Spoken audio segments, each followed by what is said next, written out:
Good evening and welcome to this Group H Talent Evening. We're each on our very own distinct development journey. We start at different places, we proceed at a different pace, and we arrive where we're going to arrive at different times and in very different places. And that's okay, we're each of us different, and the business celebrates that. In a moment we'll hear some stories of partners' development journeys. But for me, what I'm hoping for this evening is that your own development journeys will be strengthened and perhaps encouraged by spending a little bit of time devoted to you. Thank you for coming this evening and supporting this talent evening.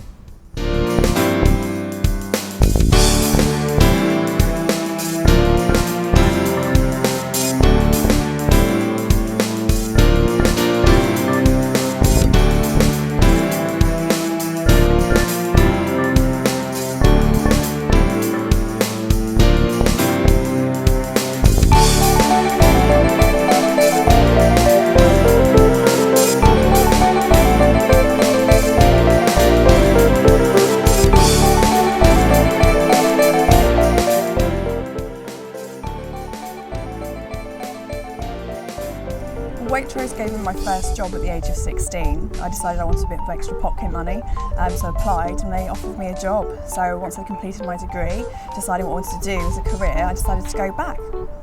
I actually came here quite by accident.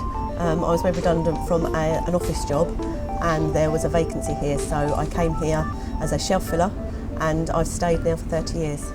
Well, I think it wasn't really something that I'd particularly planned, in all honesty. I was working at Waitrose at the weekend in a branch in Newmarket.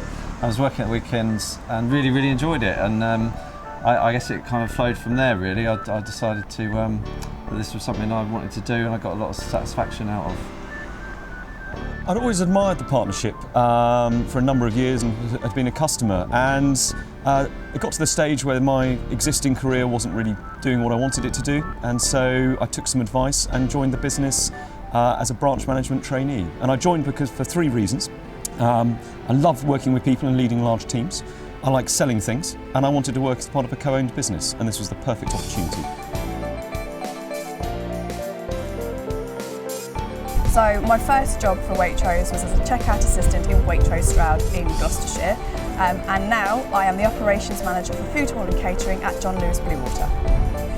I started off as SM trainee at the Kings Road branch in London in the personal role, which I did for a couple of years, and then moved on to other stuff on the shop floor.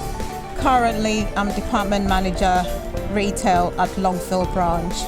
Well, I kind of fell into the career at Waitrose. I started with my work experience at school, and I come to Waitrose, and on my third day I was offered the job and told to come back when I was 16. And so I came back at 16 and I kind of progressed while I was at school and doing my A-levels and my degree, and then as soon as I finished my degree I went full-time, and I've made my way through to ASM customer service trainee now. So my career has been quite varied. I started life after university as an infantry officer. I then worked in the city as a corporate lawyer and a stockbroker, and then most recently was head of product strategy for a business information company. Having joined the business as a BMT, I've progressed through branch management trainee, department manager, branch manager, and have recently been made head of retail operations for Group H. I'm currently a section manager ambient at Ashford in Group H, but I'm also a department manager trainee, just awaiting his workshop at the start of May. I started in October 2009 just as a cashier and a trolley boy. I went full-time in January 2011 and then was appointed as ASM Ops last year and have been doing that ever since. It's taken me 30 years to get to where I am, but that's because I had a family in between, and I am now working my way back up again. I have been able to, when I had my family, I was able to have the flexibility of working 1 day, 2 days a week. And now I am still part-time, but I've been given the opportunity to have a section manager's role. From starting on the grad programme to get into my current role as operations manager, which is the equivalent of a branch manager job for Waitrose, it's taken approximately 5 years. I've been with the partnership for 9 years. I probably decided in the last 2 years that I wanted to develop my career within the partnership. Sounds like a long time, but the first probably 5-6 years I was here, I had a lot of growing up to do, and I wanted to get experience in different sections and try different things. And the company allowed me to do that, to try different sections. And once I sat down with my department manager and said I would like to start looking at my career and developing towards that management, they were very supportive about it and helped me along my journey. It took me 6 years to get to the department manager retail level, and I'm currently working on my next level to get onto a level 5.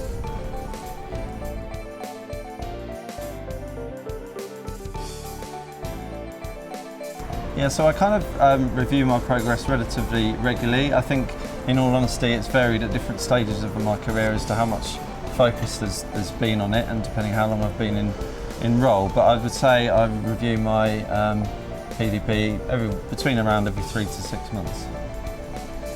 Well, I update my PDP at this moment, I think, basically monthly, really.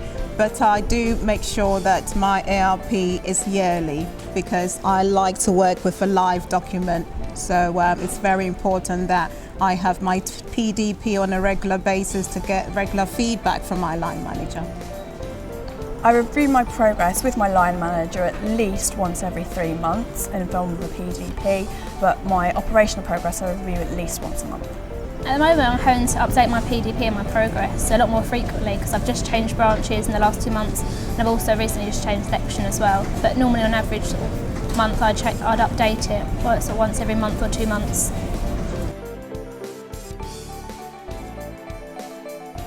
The tools that I found useful and helpful to progress have been my line manager, my colleagues, my peers, as well as the tools that the partnership has, so the partner development website, the coaching bank as well. I think the most important tools that you can use as you try to progress through the partnership is, well, firstly 360-degree feedback. You can get a lot from a lot of different levels within the partnership to help yourself progress, be it the non-management partner that you're trying to coach into an ASM role or through a project, or your line manager, be that your department manager or your branch manager, and how they see you and what they would like to get from you, as I think this really helps you to develop as a person and as a partner. As far as my own development's been concerned, I draw deeply on my own experiences before joining the business, when I had the benefit to work with a number of coaches, and in fact during one of my redundancy periods I actually invested in my own coach, which was probably the best use of money I've ever had.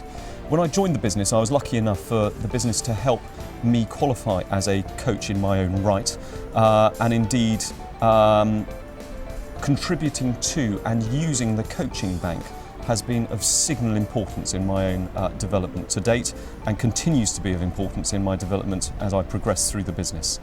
As well as that, I draw on the experience of my colleagues, but I think it's also crucial that one builds and maintains a network of advisors, informal advisors from outside of the business, to bring a unique perspective on how it is that we can develop in our business.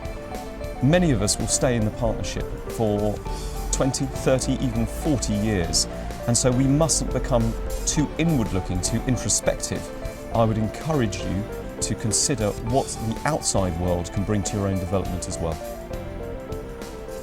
Right, there are several tools. I mean, when you go on the partner development website, there is an array of tools there that we can use. And I think, most partners don't make use of that website, but it's really, really useful. I have found it really useful in terms of looking for, suitable mentors and coaches for the next level that I'm going to go to. So I think that's where the main source of my tools, yes.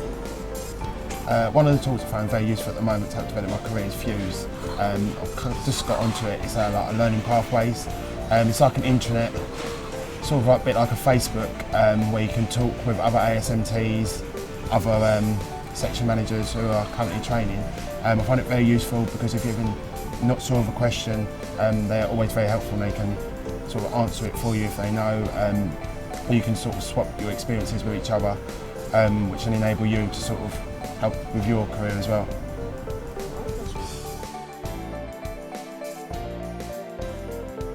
I think the hardest part of my journey is being indecisive whether I wanted to go on to the next level or to stay enjoying the DM role. But I have made up my mind now, and it's quite a relief to know that I have a decisive plan for the future.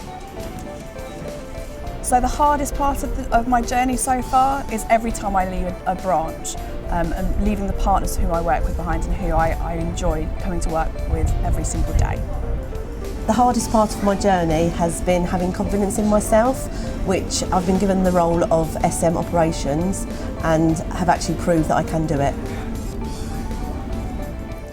The hardest part of my journey to date would be 2.5 years ago, where I had to relocate to Kent from Sussex. There was much better opportunities in Group H. It's a group that continues to grow. More and more branches are in it, and therefore more and more managers are needed. But moving away from family wasn't the easiest thing I've ever done.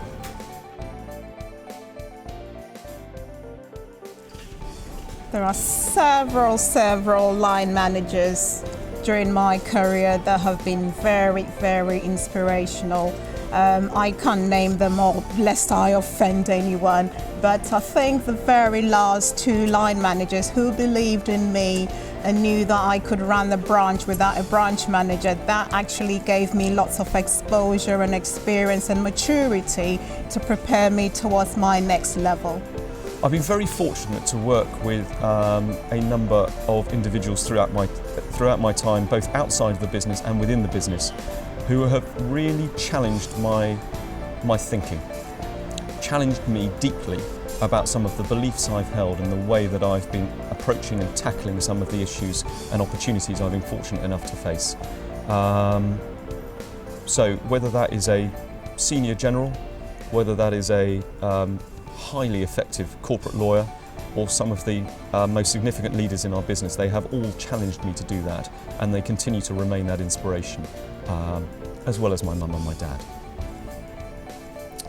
A key person who sticks out to me as an inspiration in my career would be a department manager trainee that I worked with in Chichester when I took on my team leader role. I'm very competitive as a person, as I think a lot of us are, and I really wanted to know why I couldn't do what he could, and that's really something that's driven me to sort of get on in this career, and still there's quite a lot of banter between us as to where we are now.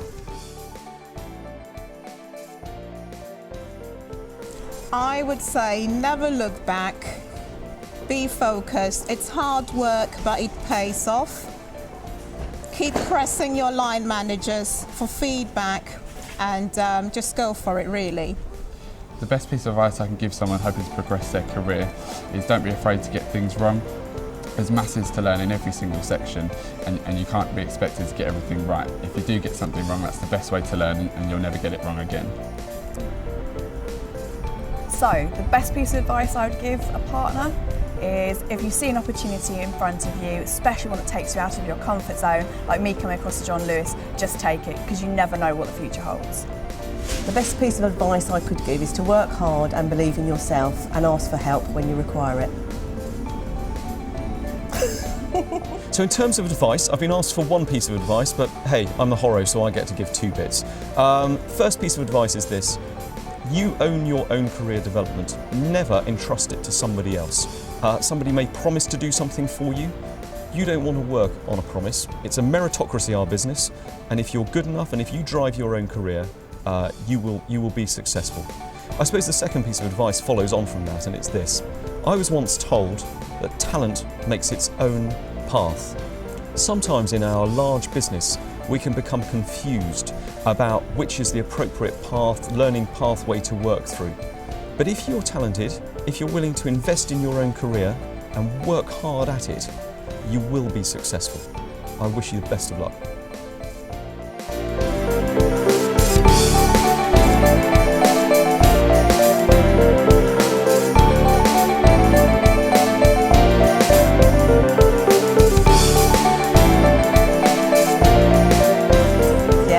Stutters. All right. Oh, sorry. Go on. How was that? Can we do all over again, please? Give me 10 takes. Opportunity that's outside your comfort zone. Take it. Take take care. He's a good director, isn't he? Yeah, fab. Is that right? Yeah, no, absolutely.